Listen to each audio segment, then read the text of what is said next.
Hello, hello, hello, y'all. What's up? I missed you guys.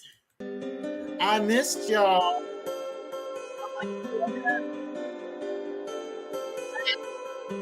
Much, but hey, it's after work time on Thursday.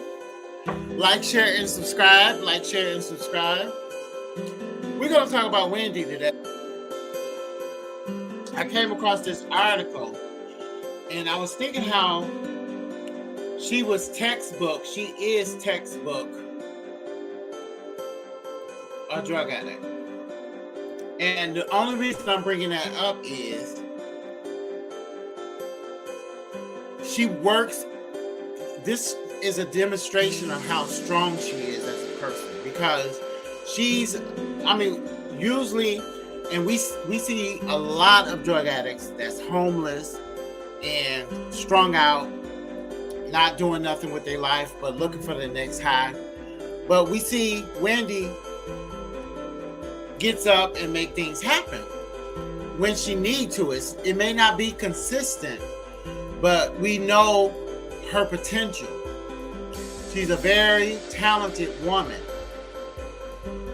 And I came across this article that's talking about her drug addiction. And it brought to mind that she's very textbook drug addicted. And she bears those struggles that most addicts do.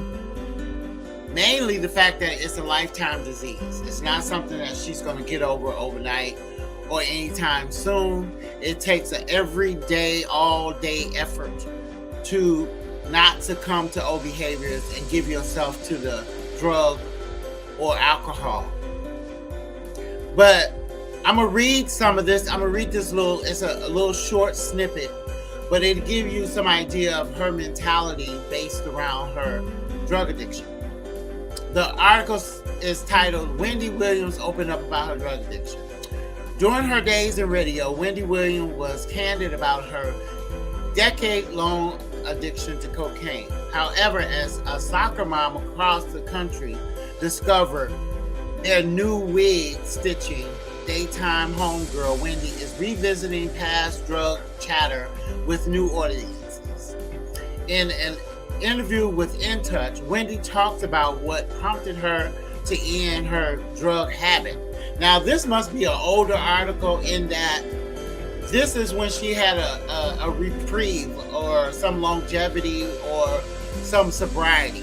But as we have seen play out in front of our eyes, she's been back and forth with her struggle with drug addiction. And that's typical and that's textbook of a drug addict. You know, we want to project this image that we're okay, but actually it's a struggle. And you got to be honest about it, because if you're not honest about it and in denial, you're going to fall back into old behaviors and relapse. She says, I was in it deep. I wish I hadn't put my life in jeopardy, but I have no regrets because it made me who I am today, and I'm proud of it. Okay? Yeah. I mean, people that have a drug addiction are rarely insignificant in that they are very artistic, creative, talented, sensitive people. She goes on to say, the question or comment was, on life as a radio DJ made the addiction easy to keep up with.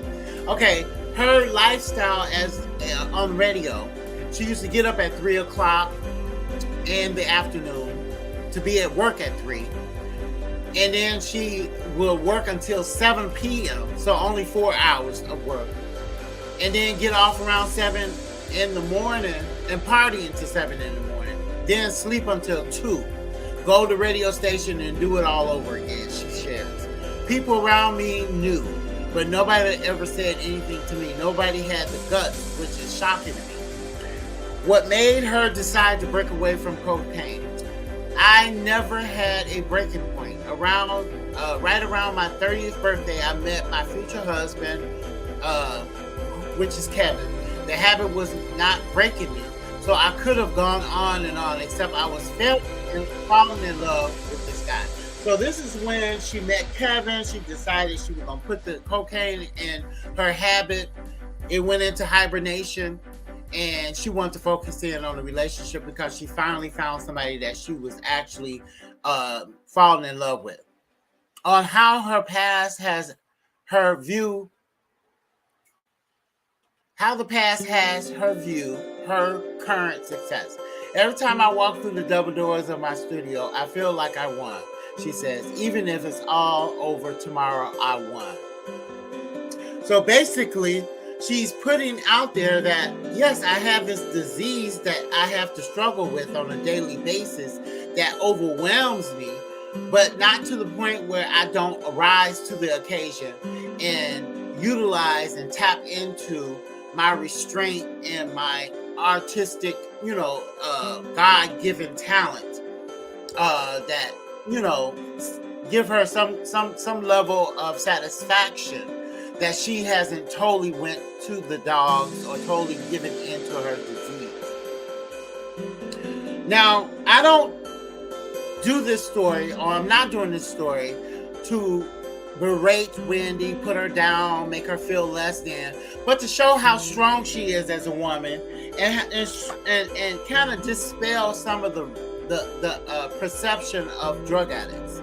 Drug addicts are very talented people, very creative, just like I just stated, but they are sensitive in that they don't move through trauma in the same way that people that view themselves as strong do. But come to find out, we all have our shortcomings when it comes to absorbing trauma and struggling with trauma and processing trauma and ridding our life of the effects of trauma. We adopt all different kind of habits and coping skills to offset the symptoms associated with trauma.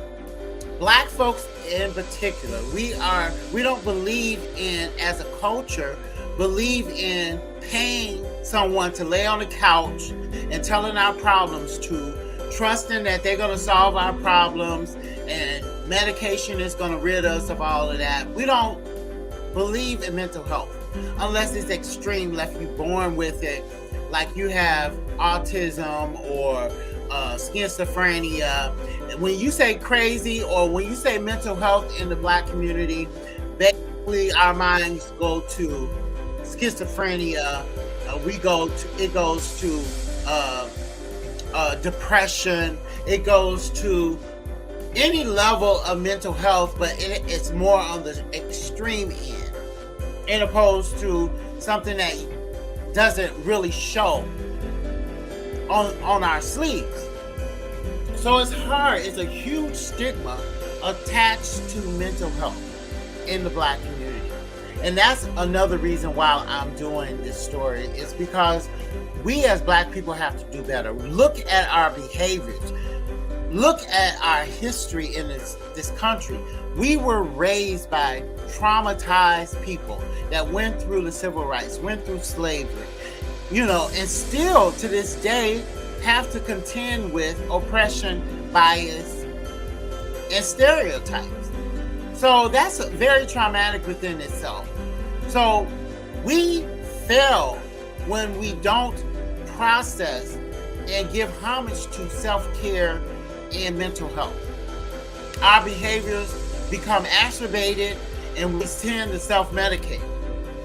Not only with substances and alcohol, but also through abuse, through gang banging, and through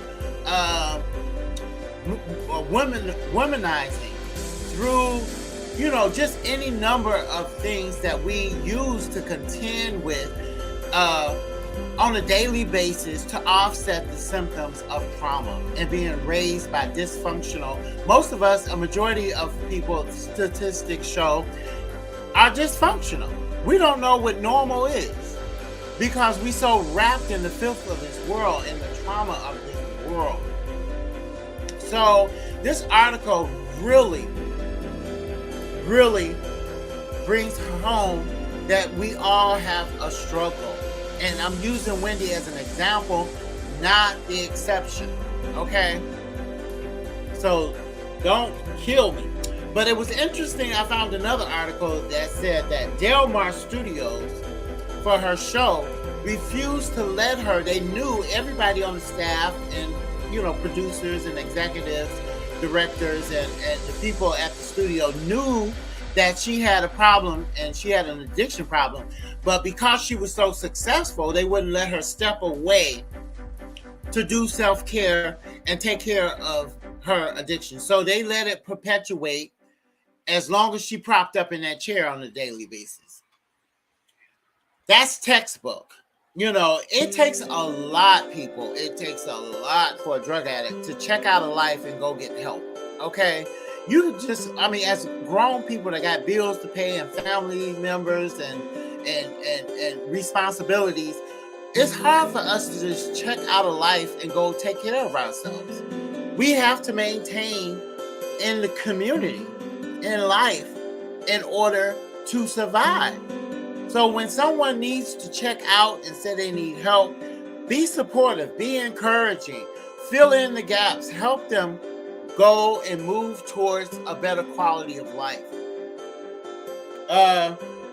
Wendy, at this point, when we think about her longevity, her moving forward, and her projects that she has proposed that she's going to do, like the podcast and returning to TV, going to need someone that did a better job than her ex-husband, Kevin, but did the same job as Kevin as being a life coach, reinforcing that Wendy is talented, reinforcing that she does have purpose, and reinforcing the need to not fall back into old behaviors. She's going to need that constant companionship of a life coach that's going to bring her through the tough times, because she has proven that she can't do it by herself.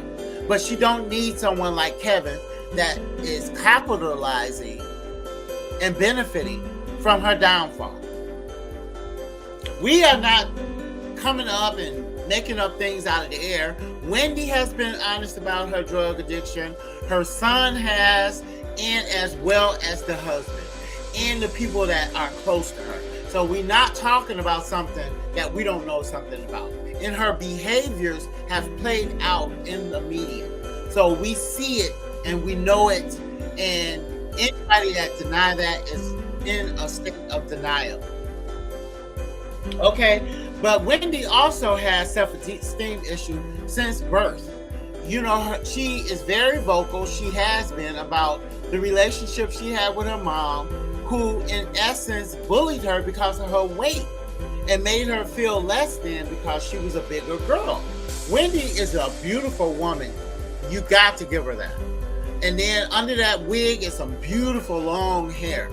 I don't know what it looked like now because it's been covered so long. She said it's thinning out, but she has had she got some beautiful hair. I think she's a very pretty woman. But people, we always want what we don't have. If you're skinny, you want to be fat. If you're fat, you want to be skinny. And if you have hair, you want to cut it off. If you don't have hair, you want to grow it long. It's just a vicious cycle that we go through as humans, because we always think what the other person has is better for us. But that's not the truth, because God bless us with those things that He wants us to have, and to show other people that we are in a state of acceptance, and we're in a state of embracing what God has gifted us with, and we are in a state of confidence and self-esteem. And it seems like Wendy's self-esteem took a major blow that developed. She says she was very vocal about being bullied. Okay, that's traumatic within itself.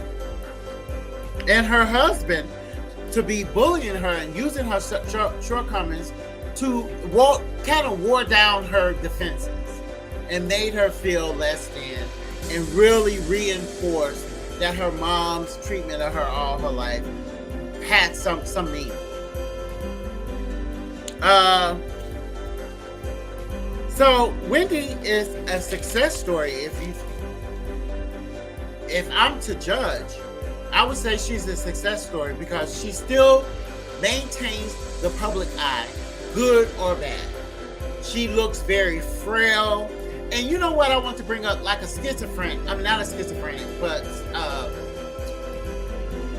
a person that deals with body images. Okay. Anorexia, for example. They don't see in the mirror what we see. When they look in the mirror, they see they fat. When we look at them, we see bones. They think they look very fabulous. When you can see their rib cage and their bones protruding from their body. But when they look in the mirror, they see that they overweight. You know? And you look at them like, wow, you don't see what I see. And that's how I look at Wendy when she goes out with them maxi mini Daisy Duke shorts she has on, and the legs, and the waistline, the hair, you know, everything about it rings mental health, rings low self-esteem, rings addiction. After so many years of addiction, if we going back to her job as a radio disc jockey right out of college, it's been a long time that Wendy has struggled with drug addiction and abuse. So it's going to take a toll. She says Lyme disease, but she's never going to say what the truth. We don't know what she's struggling with. She might have kidney and liver issues. She might have some level of diminishment of brain cells.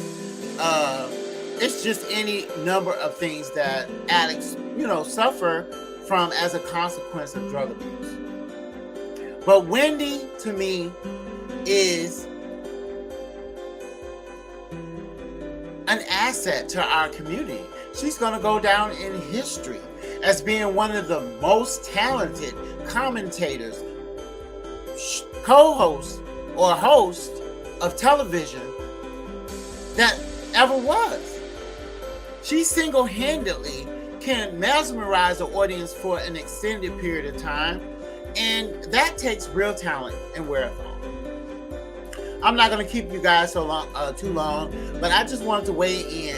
Yes, Wendy Williams is a success story, and she's been very honest. A lot of times we don't find out the struggles of an artist on her caliber until after they can't hide it no more, or they dying, or they dead.